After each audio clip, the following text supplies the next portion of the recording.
تصور کن دنیا شبیه یک صفحه شطرنج عظیم باشه. صفحه‌ای که مهره‌هاش انسان‌ها هستن و هر حرکت کوچیک میتونه سرنوشت میلیون‌ها نفر رو تغییر بده.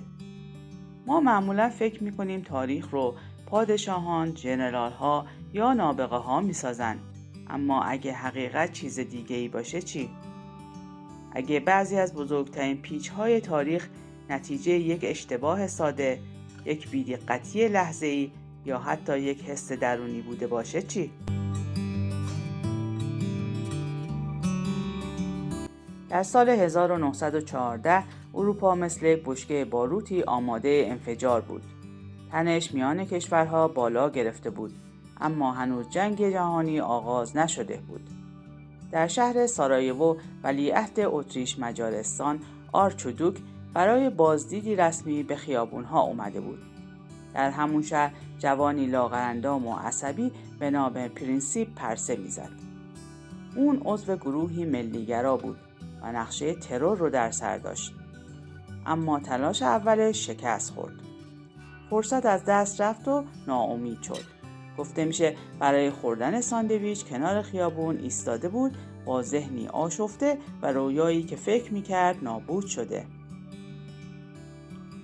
همون لحظه چند خیابون اون طرفتر راننده آرشیدوک مسیر رو اشتباه پیچید. یک پیچ ساده. وقتی فهمید اشتباه اومده ترمز کرد تا دنده عقب بگیره. خود رو دقیقاً مقابل همون جوون ناامید متوقف شد. فاصله کمتر از چند قدم بود. پرینسیپ باورش نمیشد. اسلحه رو بالا آورد و شلیک کرد. چند گلوله کوتاه اما صدایی که در تاریخ پیچید.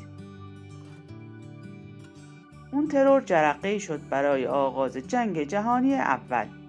جنگی که بیش از 16 میلیون کشته بر جا گذاشت. امپراتوری ها رو فرو پاشون و زمین ساز جنگی حتی بزرگتر شد. همه چیز میتونست طور دیگه‌ای باشه اگه فقط اون راننده اون پیچ و اشتباه نمیرفت. چند سال بعد در آزمایشگاهی در لندن مردی آروم و کمی بی‌نظم مشغول کار بود. الکساندر فلمینگ. اون پیش از رفتن به تعطیلات ظرف‌های آزمایشگاهیشو کامل تمیز نکرد. شاید خسته بود، شاید عجله داشت. وقتی برگشت دید توی یکی از ظرف‌ها کپکی رشد کرده. یک دانشمند وسواسی احتمالاً اون ظرفو فوراً دور مینداخت. اما فلمینگ مکث کرد. چیزی توجهشو جلب کرده بود. باکتری‌های اطراف کپک از بین رفته بودند. همین مشاهده ساده در همون لحظه کوتاه جرقه کشف پنیسیلین شد. اولین آنتیبیوتیک مؤثر جهان. تخمین زده میشه این کشف جون صدها میلیون نفر رو نجات داده باشه. تصور کن اگه اون روز اون آزمایشگاه رو برق انداخته بود، اگر پنجره بسته بود و اون کپک هرگز وارد ظرف نمیشد، شاید بسیاری از ما امروز اینجا نبودیم.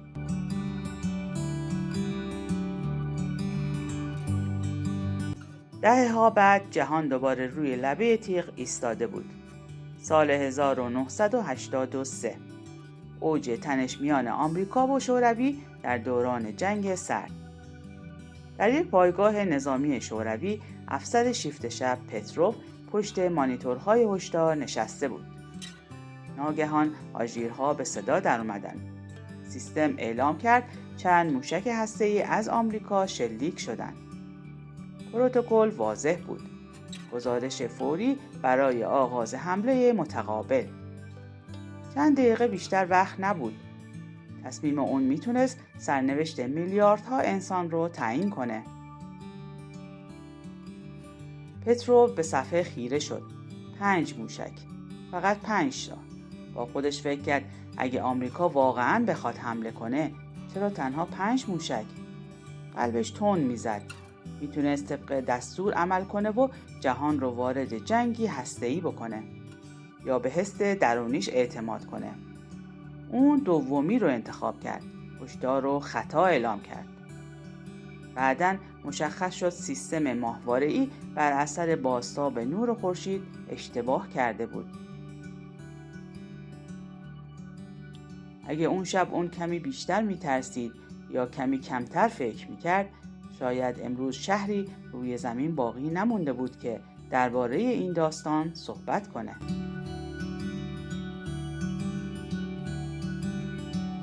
در قرن 15 دریانوردی ایتالیایی با نقشه‌هایی در دست رویای رسیدن به هند از مسیر قبر رو در سر داشت.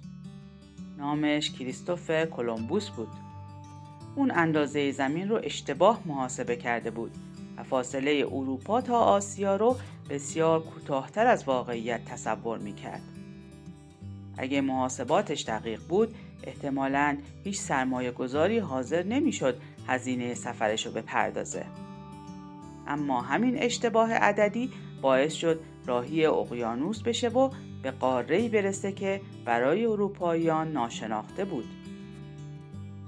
کشف قاره آمریکا زنجیره‌ای از استعمار، مهاجرت‌های گسترده، جنگ‌ها و شکل‌گیری قدرت‌های جدید جهانی رو به دنبال داشت. یک خطای ریاضی نقشه جهان رو برای همیشه تغییر داد.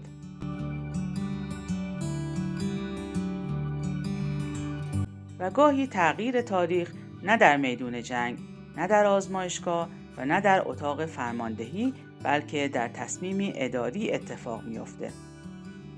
سال 1986 فضاپیمای چلنجر آماده پرتاب بود. هوا سردتر از حد معمول بود و برخی مهندسان درباره عملکرد یک قطعه لاستیکی هشدار داده بودند. اما فشار زمانی و رسانه‌ای زیاد بود. تصمیم گرفته شد پرتاب انجام شود. 73 ثانیه بعد از بلند شدن شاتل در آسمان منفجر شد. 7 فضانورد جان باختند و قوانین ایمنی برنامه‌های فضایی برای همیشه تغییر کرد.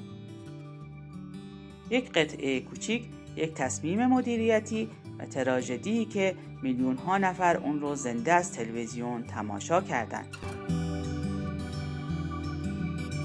وقتی این داستان‌ها رو کنار هم میذاری، الگوهای عجیبی ظاهر میشه. تاریخ همیشه حاصل نقشه‌های دقیق و تصمیم‌های حساب شده نیست. گاهی از دل اشتباه‌ها بیرون میاد. از بی‌نظمی یک آزمایشگاه، از پیچ اشتباه یک راننده، از تردید چند ثانیه‌ای یک افسر، از خطای محاسبه یک دریانورد و از نادیده گرفتن هشدار یک مهندس.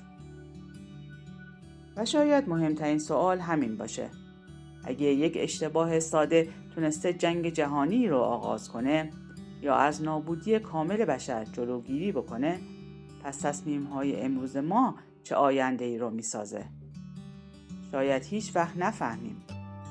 شاید نام ما هرگز وارد کتاب‌های تاریخ نشه، اما این احتمال همیشه وجود داره که یک انتخاب کوچیک مسیری رو تغییر میده که هزاران نفر در اون قدم خواهند زد.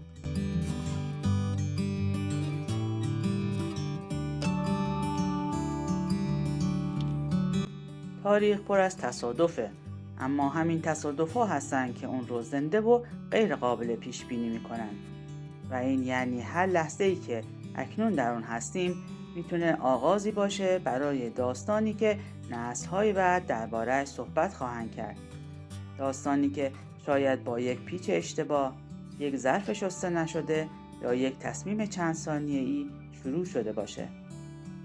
اگر تا آخر این ویدیو با ما بودید و از این مدل ویدیوها خوشت اومد، حتما کانال رو سابسکرایب کنید و زنگوله رو بزنید تا از ویدیوهای جذاب بعدی جا نمونید.